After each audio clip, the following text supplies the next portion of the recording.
জানিয়ে দেব সর্বশেষ আপডেট বাংলা সংবাদ। শুরুতেই শিরোনাম। শুরুতেই জানিয়ে দেব বাংলাদেশে সরকার উৎখাতে মার্কিন চীনের প্রভাব এবং হাসিনাকে প্রত্যর্পণের মাধ্যমে দেশে ফিরিয়ে আনার ব্যাপারে যা বলছে যুক্তরাষ্ট্র, থাকছে বিস্তারিত প্রতিবেদনে। ফারহান হত্যায় শেখ হাসিনার বিরুদ্ধে ট্রাইব্যুনালে অভিযোগ, থাকছে বিস্তারিত প্রতিবেদনে। এদিকে ভারতীয় পতাকা নামিয়ে সেভেন সিস্টারের পতাকা উড়ালেন মণিপুর রাজ্যের শিক্ষার্থীরা, মোদির কপালে চিন্তার ভাঁজ, থাকছে বিস্তারিত প্রতিবেদনে। আরও জানিয়ে দেব, যদি আওয়ামী লীগকে দেখেন তাহলে রাস্তায় পিটিয়ে মারবেন, বললেন ছাত্রদল নেতা, থাকছে বিস্তারিত প্রতিবেদনে। এবং সবশেষে জানিয়ে দেব, আবু সাইদ হত্যা মামলায় 2 পুলিশ সদস্য 4 দিনের রিমান্ডে, থাকছে বিস্তারিত প্রতিবেদনে। এতক্ষণ শিরোনাম শুনছিলেন, এবার বিস্তারিত। ছাত্র জনতার ব্যাপক আন্দোলন ও গণবিপ্লবের মুখে গত 5 আগস্ট প্রধানমন্ত্রীর পদ থেকে পদত্যাগ করে দেশ ছেড়ে ভারতে পালাতে বাধ্য হন শেখ হাসিনা। এরপর থেকে তিনি ভারতেই রয়েছেন। অন্যদিকে বাংলাদেশে অন্তর্বর্তীকালীন সরকার দায়িত্ব নিয়েছে।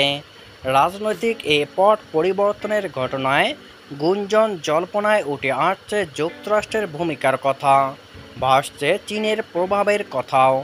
এমন অবস্থায় হাসিনাকে উৎখাতের পিছনের ভূমিকা রাখা, গণ আন্দোলন ও বিক্ষোভে যুক্তরাষ্ট্রের জড়িত থাকার অভিযোগের প্রতিক্রিয়া জানিয়েছে দেশটি দ্বার্থহীনভাবে জানিয়েছে, বাংলাদেশের সরকার বিরোধী বিক্ষোভে যুক্তরাষ্ট্র জড়িত ছিল না।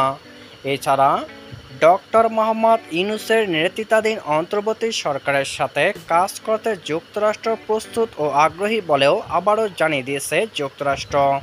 স্থানীয় সময় সোমবার 9 সেপ্টেম্বর মার্কিন পররাষ্ট্র দপ্তরের মুখপাত্র বেদান্ত প্যাটেল এ তথ্য জানিয়েছেন। এদিনের ব্রিফিংয়ে এক সাংবাদিক শেখ হাসিনাকে ক্ষমতা থেকে উৎখাতে চীনের প্রভাব ও যুক্তরাষ্ট্রের ভূমিকা নিয়ে বিভিন্ন রিপোর্ট সম্পর্কে জানতে চান। তিনি বলেন, বাংলাদেশে অন্তর্বর্তীকালীন সরকার ইতিমধ্যেই 1 মাস পার করেছে। গত 5 আগস্ট ও তার পূর্ববর্তী সময়ে অস্থিরতার পরে যুক্তরাষ্ট্র কীভাবে ডক্টর ইউনূসের নেতৃত্বাধীন বাংলাদেশ সরকারের সাথে বিশেষ করে গণতান্ত্রিক নির্বাচন আয়োজনে জড়িত হওয়ার পরিকল্পনা করেছে, এবং দ্বিতীয় বিষয়টি হচ্ছে বাংলাদেশের সাম্প্রতিক সময়ে হওয়া ছাত্র জনতার বিক্ষোভে চীনা প্রভাবের দাবি করা হয়েছে। যুক্তরাষ্ট্র এই পরিস্থিতিকে কিভাবে মূল্যায়ন করে এবং এই অঞ্চল কি কোনো কৌশলগত উদ্বেগ আছে কিনা বলে মনে করছেন। জবাবে মার্কিন পররাষ্ট্র দপ্তরের উপপ্রধান মুখপাত্র বেদান্ত প্যাটেল বলেন, দেখুন, আমরা বাংলাদেশের পরিস্থিতি নিবিড়ভাবে পর্যবেক্ষণ করছি। আমরা ডক্টর ইউনূসের নেতৃত্বাধীন অন্তর্বর্তী সরকারের সাথে কাজ করার জন্য প্রস্তুত এবং আগ্রহী, কারণ এই সরকার বাংলাদেশের জনগণের জন্য গণতান্ত্রিক ভবিষ্যৎ নির্ধারণ করতে চলছে। এর বাইরে আমি আর কিছু বলতে চাচ্ছি না। পৃথক প্রশ্নে ওই সাংবাদিক বলেন, কিছু ভারতীয় সংবাদ মাধ্যম বাংলাদেশের সরকার বিরোধী বিক্ষোভে যুক্তরাষ্ট্রের জড়িত থাকার ইঙ্গিত দিয়েছে। যদিও ভারত ঐতিহাসিকভাবে ক্ষমতাচ্যুত হাসিনা সরকারের ঘনিষ্ঠ মিত্র ছিল, এই অভিযোগকে যুক্তরাষ্ট্র ভারত সম্পর্ককে চাপে ফেলতে পারে। জবাবে বেদান্ত প্যাটেল বলেন, আমি সেই রিপোর্টগুলো দেখিনি, তবে আমি দ্বার্থহীনভাবে বলতে পারি সেগুলো সত্য নয়। এই কারণেই আমি হয়তো এসব রিপোর্ট দেখিনি। সংস্কার আন্দোলনের সময় পুলিশের গুলিতে ঢাকা রেসিডেন্সিয়াল মডেল কলেজের ছাত্র ফারহান ফায়াজ হত্যার ঘটনায় শেখ হাসিনা সহ 34 জনের বিরুদ্ধে গণহত্যার অভিযোগ দায়ের করা হয়েছে। মঙ্গলবার 10 সেপ্টেম্বর ফারহানের বাবা শহীদুল ইসলাম ভূঁইয়া আন্তর্জাতিক অপরাধ ট্রাইব্যুনালের তদন্ত সংস্থায় এ অভিযোগ দাখিল করেন। মামলার অন্য আসামিরা হলেন ওবায়দুল কাদের, আনিসুল হক, ব্যারিস্টার ফজলে নূর তাপস, জাহাঙ্গীর কবির নানক, শেখ ফজলে শামস বরস, ছাত্রলীগ সভাপতি সাদ্দাম হোসেন, সাধারণ সম্পাদক ওয়ালি আসিফ ইনান, পুলিশ কর্মকর্তা বিপ্লব কুমার সহ 34 জন। তাদের বিরুদ্ধে হত্যা, গণহত্যা সহ মানবতাবিরোধী অপরাধ সংগঠনের অভিযোগ আনা হয়েছে। সেভেন সিস্টার খ্যাত মণিপুর রাজ্য থেকে ভারতীয় পতাকা নামিয়ে 7 রঙের একটি পতাকা উত্তোলন করেছে শিক্ষার্থীরা।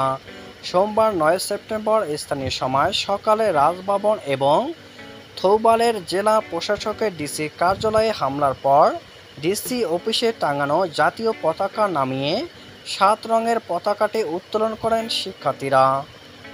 বিক্ষোভকারী শিক্ষার্থীরা অভিযোগ করে বলেন, সরকার রাজ্যের নিরাপত্তা নিশ্চিত করতে ব্যর্থ হয়েছে।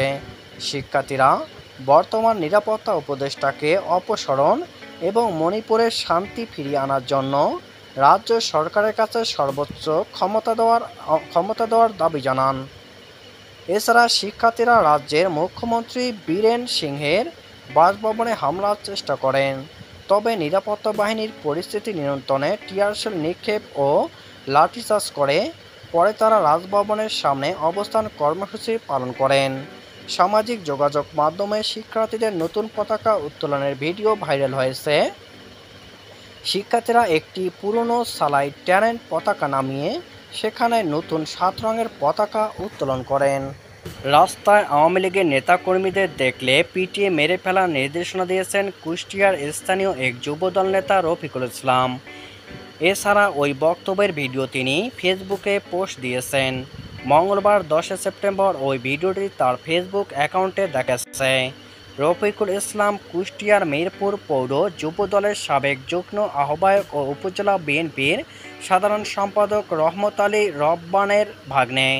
মিরপুর শহরে তার ব্যবসা প্রতিষ্ঠান আছে। ভিডিওতে রফিকুল ইসলাম বলেন, যদি কখনো কোনো আওয়ামী লীগকে দেখেন রাস্তায় পিটিয়ে মারবেন। ওই বাচ্চারা আমাদের রাস্তায় বের হতে দেয়নি, বাজারে যেতে দেয়নি, আমাদের বাজার পর্যন্ত করতে দেয়নি।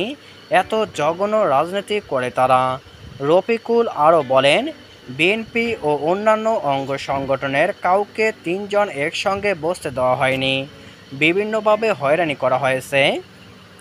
আমাদের নামে গায়েবী ও নাশকতার মামলা দেওয়া হয়েছে। আমরা সবাই অনেক কষ্ট করেছি। তাই আপনাদের অনুরোধ করে বলবো, আপনারা দলের ভিতর কোনো গ্রুপিং করবেন না, কাঁধে কাঁধ মিলিয়ে রাজনীতি করবেন।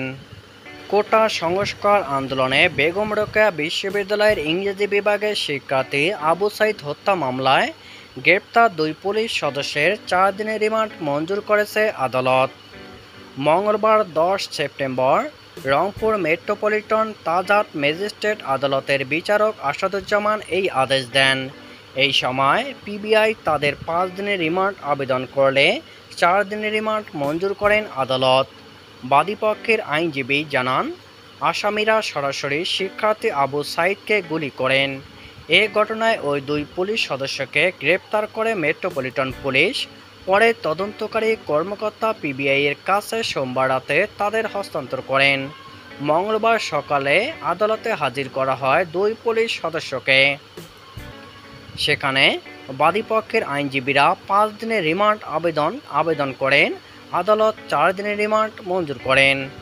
রংপুর মেট্রোপলিটন পুলিশ থেকে পাঠানো বিজ্ঞপ্তিতে বলা হয়, গত 16 জুলাই বৈষম্যবিরোধী ছাত্র আন্দোলনে বেগম রোকেয়া বিশ্ববিদ্যালয়ের ইংরেজি বিভাগের দ্বাদশ ব্যাচের শিক্ষার্থী আবু সাইদ নিহত হন।